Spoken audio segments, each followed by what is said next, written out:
বেগুনি ধুতরা বলে, কেউ কেউ কনক ধুতরা বলে। এই গাছে যে ফল হয় শিব পুজো ব্যবহার করা হয়। এই গাছের পাতা গরম করে ব্যথা স্থানে সেঁক দিলে সর্ষের তেল দিয়ে ফোলা ব্যথা যন্ত্রণার বিশেষ উপকার পাওয়া যায়।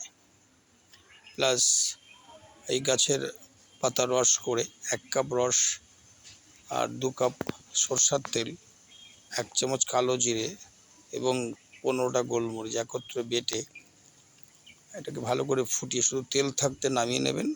ওই তেলটা ব্যথার স্থানে মালিশ করলে বাতের ব্যথা, যে কোনো ফুলো ব্যথায় খুব ভালো উপকার হয়। এটা আমি বহু রোগীকে দিয়েছি, উপকার পেয়েছে।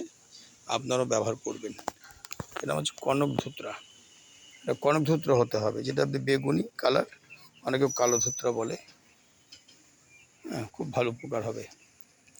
ফুটিয়ে গরম গরম করে একটু মালিশ করবেন। যে কোনো ব্যথা বেদনায় চমৎকার, যে কোনো ব্যথা, চোট লাগা, আঘাত লাগা, বাতের ব্যথা, সমস্ত ব্যথায় কিন্তু কার্যকারী। গাছটা দেখুন খুব সুন্দর গাছ, গাছটা খুব ঝাড়িয়ে উঠেছে। পাতাগুলো আনি বেশি করে, হ্যাঁ, 2 কাপ রস, 1 কাপ সরষের তেল একত্রে ভালো করে ফুটিয়ে 1 চামচ কালো জিরে, 15টা গোলমরিচ।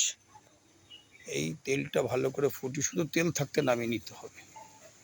বাতের ব্যথায় চমৎকার কাজ করে। হ্যাঁ, সবাই ব্যবহার করবেন, নিজে ব্যবহার করবেন, বন্ধুবান্ধবকে শেয়ার করবেন। দর্শকগণ, খুব উপকারী গাছ। এই গাছটার নাম কনক ধুতরা। কবিরাজি মতে বহু উপকার হয়, তবে আমি একটা ভিডিও সব বলতে পারবো না। ছোট একটা ভিডিও দিলাম, আপনারা সকল উপকার পাবেন। শেয়ার করবেন। আবার নতুন ভিডিও পেতে আমার চ্যানেলটি শেয়ার করবেন, সকলকে জানাবেন এবং সকল ভালো থাকবেন। নমস্কার।